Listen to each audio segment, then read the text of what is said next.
Salut à tous, bienvenue dans cette nouvelle vidéo. Donc aujourd'hui, comme vous voyez à l'écran, on va faire ensemble la revue et le test de la nouvelle machine Happy Jig. Donc c'est ceci. Comme je vous l'ai montré un peu dans mon haul Craftelier, donc j'ai acheté la machine et des recharges avec. Donc tout était en promo car il y avait moins 25% sur la marque We Are Memory Keepers. Donc l'Happy Jig m'a coûté 18 € et quelques, on va dire 19 €. Ce kit de recharge m'a coûté 9 € au lieu de 13 je crois. Et j'ai payé les fils 3 € et quelques au lieu de 5 ou 6 €, je ne sais plus exactement. De toute façon, je vous mettrai le lien pour acheter l'Happy Jig dans la barre d'infos. Moi je l'ai acheté chez Craftelier, mais je ne sais pas si vous pouvez la trouver ailleurs, honnêtement. Donc à vous de me dire si vous savez où l'acheter, à part à cet endroit-là. Donc on va faire ça en deux parties, donc dans la même vidéo, mais en deux parties. Je vais commencer tout simplement par déballer et vous montrer ce qu'il y a à l'intérieur. Et ensuite on va essayer de faire un motif ensemble, tout simplement. Donc quand on voit le packaging, ça se présente comme ceci. On a une boîte, une pince et 3 couleurs de fils différentes plutôt. Et derrière, il nous montre vite fait ce que l'on peut faire avec. Donc on va l'ouvrir et on va regarder ça tout de suite.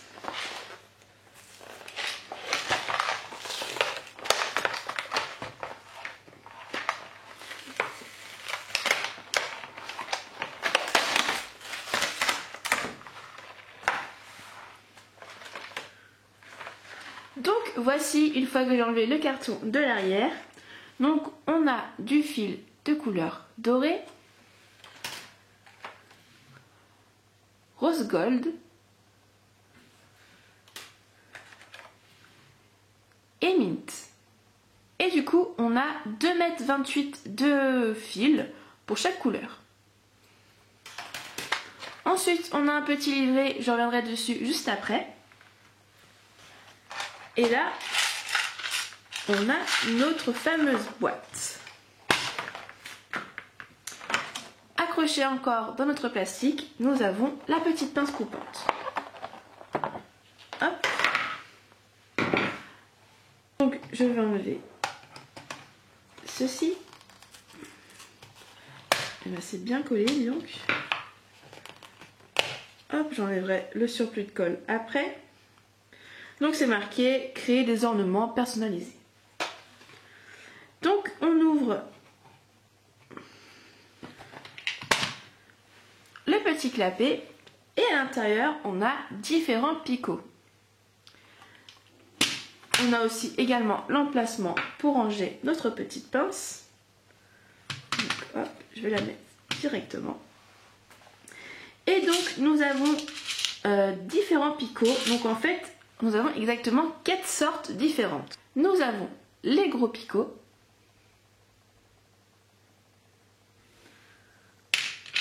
Ensuite, nous avons des picots de taille moyenne,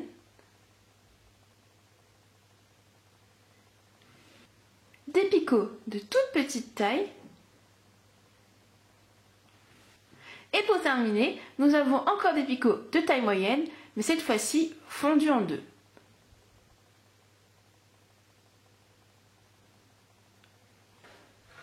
Ensuite, en dessous, on a une grille avec des lettres d'un côté et des chiffres de l'autre.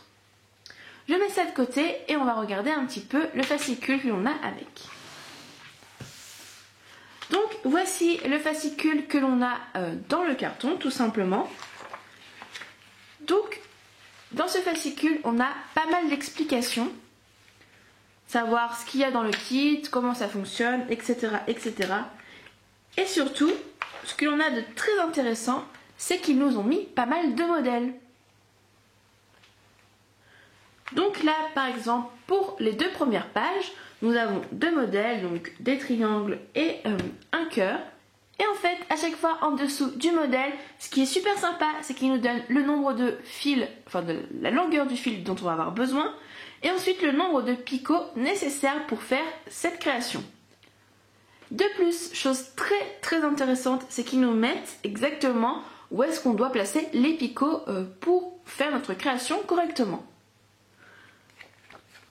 Donc on a ça pour tous les modèles.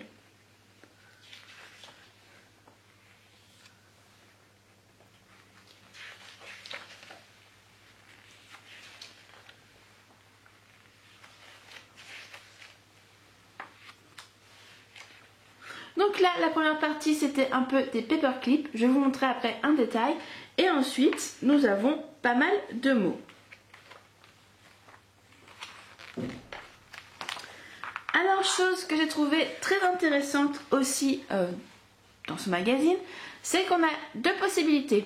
On peut tout simplement, par exemple, on va prendre la flèche, faire le motif de la flèche et s'en servir comme embellissement tout simplement.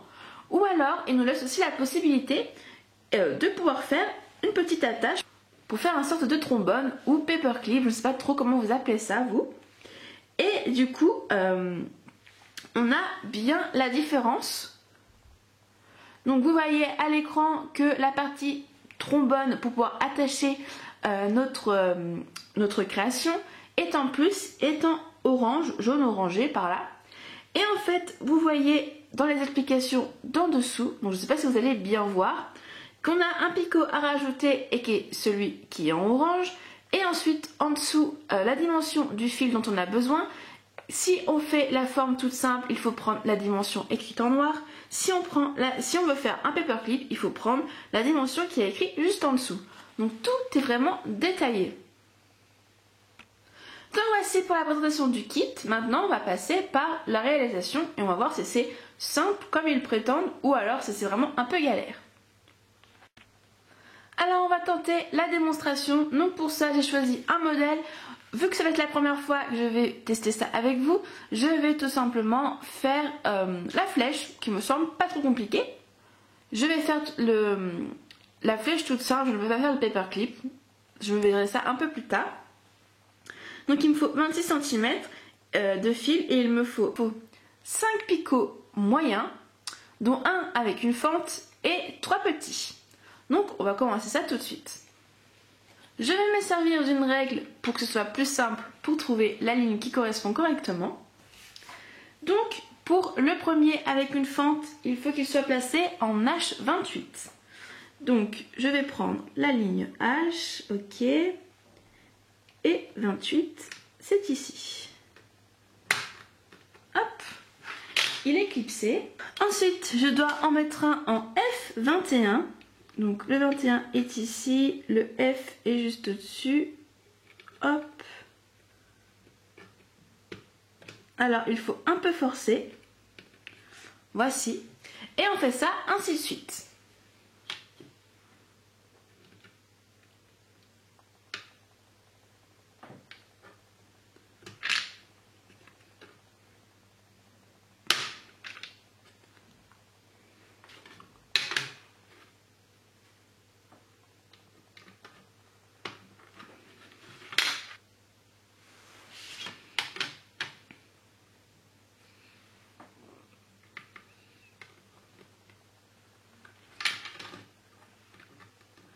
Alors, certaines fois, il faut vraiment bien appuyer pour pouvoir enfoncer. Donc je pense que c'est parce que les éléments sont tous neufs, du coup, il faut qu'ils fassent un peu. Et du coup, n'hésitez pas à forcer un peu pour bien enfoncer votre picot.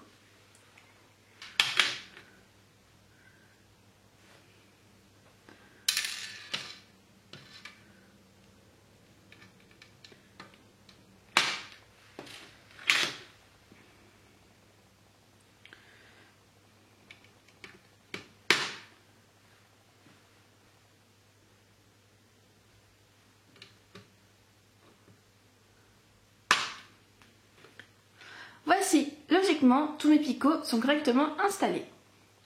Maintenant, je viens découper la longueur de fil qu'il me demande. Donc, je vais la faire en mint, comme j'ai acheté un autre paquet de mint de 5 mètres. Autant commencer par quelque chose. Et je viens donc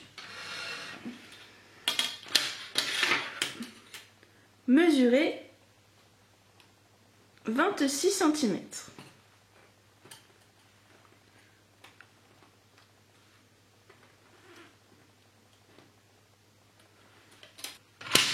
Hop, je prends ma petite pince.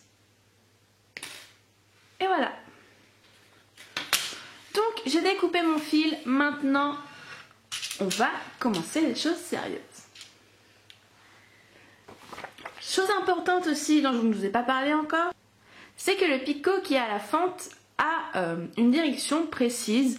Donc quand vous le placez, essayez de bien mettre la direction qu'il faut. Je place mon fil dans la fente. Hop. Et ensuite, c'est parti. Il nous suffit de suivre le modèle du tracé qui est indiqué tout simplement sur notre modèle.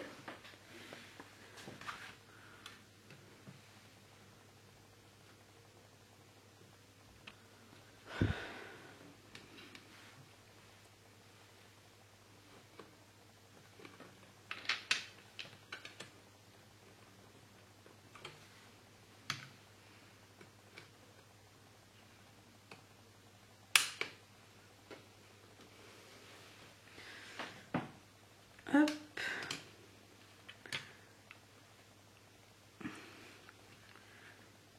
Et voici. Voici ce que ça nous donne pour le moment. Donc c'est loin d'être parfait. Mais bon, c'est histoire de prendre le coup de main. En fait, c'est pas si compliqué. Et ensuite, on vient tout simplement prendre notre pince et couper le surplus. Hop. Et maintenant, on vient retirer la forme délicatement. Et voici ce que ça donne. Bon, pour une première, c'est pas génial, mais bon, je pense que ça fonctionne très bien. Ce n'est pas si compliqué. Il faut prendre le coup de main parce qu'il faut tenir un peu les picots. S'ils sont mal mis, ça saute un peu. Parfois, on a tendance à un petit peu trop tirer le fil ou pas assez. Du coup, ça n'est pas vraiment la forme que l'on désire à la fin. Mais c'est un coup de main à prendre. Moi, franchement, je pense que je vais bien m'amuser avec. Et je vous la conseille si vous aimez bien ce genre de petit embellissement en métal. Voici, cette vidéo est déjà terminée, j'espère qu'elle vous aura plu. Je vous fais plein de bisous et je vous dis à très vite. Bye!